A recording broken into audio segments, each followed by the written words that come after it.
yang mahal biasanya. Otomatis kira-kira kalau di Indo siapa yang cocok jadi bintang iklannya atas yang bermerek itu? Kira-kira siapa? Kalau di Indo ada yang punya ide, siapa ya artis yang kiranya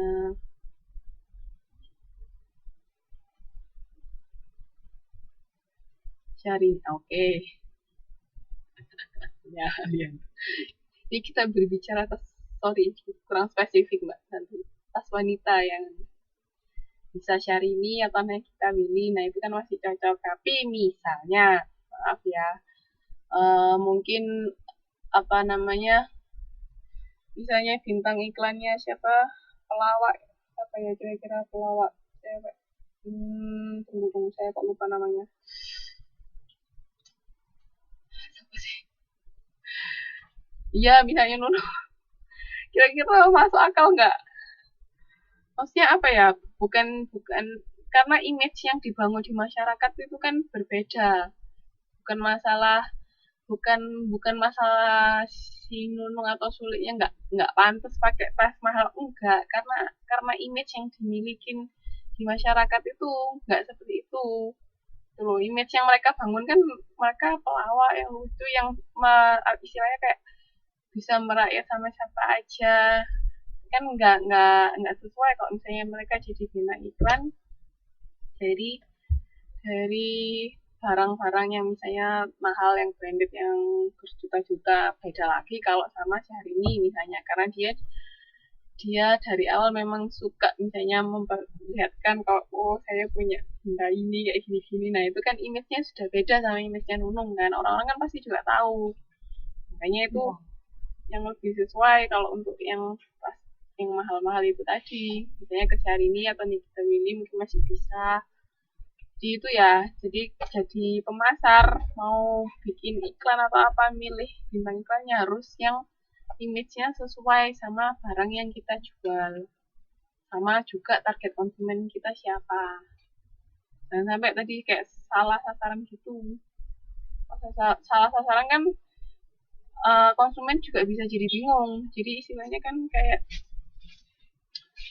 misalnya dia tas mahal tapi bintang iklannya Nunung, lah ini maunya seperti apa sih dari tas ini, ya kan kayak gitu, nggak jadinya konsumen itu bingung.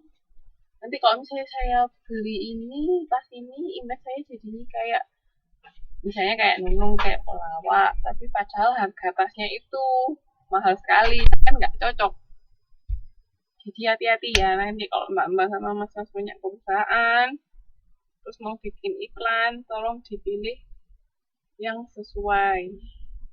Oke, karena itu bisa untuk jadi perbandingan sosial tadi. Jadi kayak misalnya kemarin kan kita bahas tentang kayak brand personality, kalau merek itu memiliki personality yang atau kepribadian yang sama kayak konsumen cenderung untuk membeli barang yang sesuai dengan kepribadiannya. Jadi jangan sampai apa ya, salah salah pilih atau salah mengkomunikasikan ke konsumen. Pokoknya intinya jangan bikin konsumen bingung. Terus yang terakhir itu polarisasi kelompok. Ini terjadi perbedaan pandangan antara kelompok dengan individu, dan kelompok dapat berubah pandangannya dikarenakan informasi dan budaya yang ada. Jadi di sini contohnya upaya dari pemerintah untuk meningkatkan kesadaran masyarakat Indonesia untuk tetap semangat memberikan pendidikan kepada anak-anaknya dan menyekolahkan mereka walaupun kondisi ekonomi keluarga memang sedang sulit. Jadi mencoba untuk merubah arah pandang itu bisa. Jika misalnya program pendidikan 9 tahun. Oke. Ini yang kelompok mempengaruhi konsumen. Nah, jenis referensi kelompok ini kan kita tadi sudah bahas, kelompok formal sama informal. Apa tadi bedanya formal sama informal?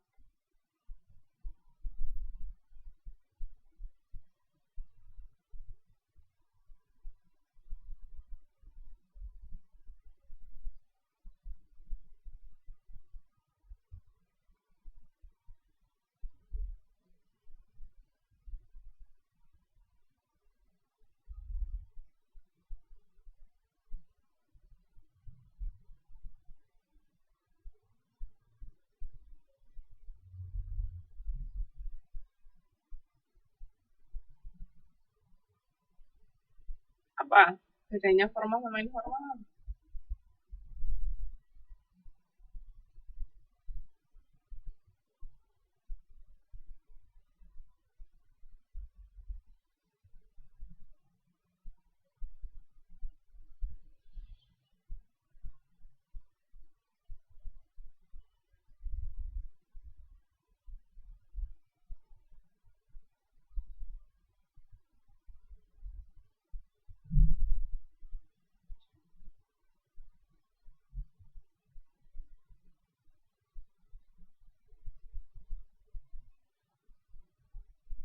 Mm-mm. Jadi kalau formal itu lebih terstruktur ya, struktur organisasinya, terus lebih apa namanya, di dalamnya kegiatannya lebih formal, ada aturannya. Tapi kalau informal lebih tidak terstruktur, juga aturannya nggak, biasanya nggak tertulis juga, itu bedanya.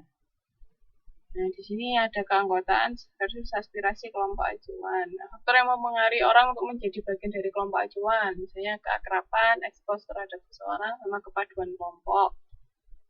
Ini bentuk kelompok acuan, kelompok pertemanan, kelompok belanja. Ya, ada yang punya kelompok belanja enggak? Hobinya belanja bersama. Ibu-ibu yang suka arisan, ada yang suka arisan. Kearisan tuh ya termasuk kelompok loh, kelompok ibu-ibu. Bapak-bapak mungkin juga arisan, mas-mas. Kelompok kerja.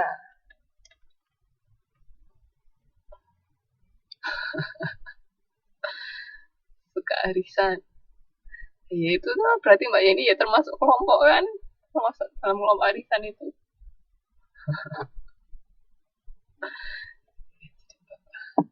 Kita kan manusia.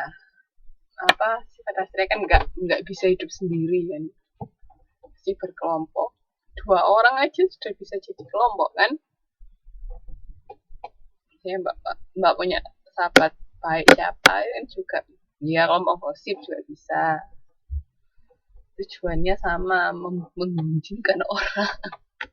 Tujuannya bergunjing. Nah, terus ini ada opini pemimpin kelompok, pemberi opini atau opinion leader. Ini orang yang diketahui dan diyakini memiliki pengetahuan tentang produk dan sarannya akan didengar secara serius oleh orang lain. Misalnya bisa kayak dokter. Dokter dia mempromokan misalnya pasta gigi yang bagus, apa dokter gigi lah lebih spesifiknya. Dia mempromosikan pasta gigi yang mana yang oke. Nah, itu bisa jadi memberi opini atau opinion leader. Terus jenis pemberi opini itu ada pembicara inovatif sama ada opinion seeker. Apa opinion seeker? Ada yang tahu enggak?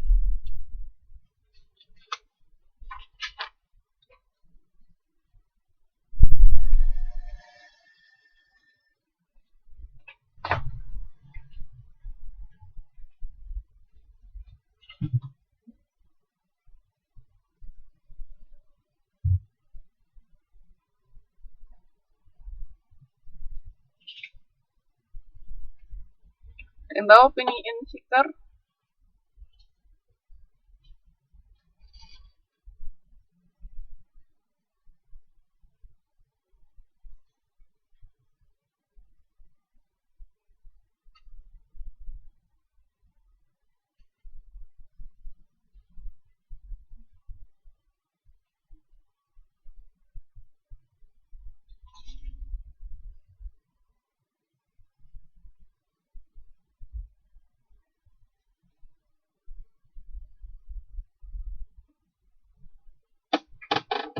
Iya, opinion seeker itu kan kayak mencari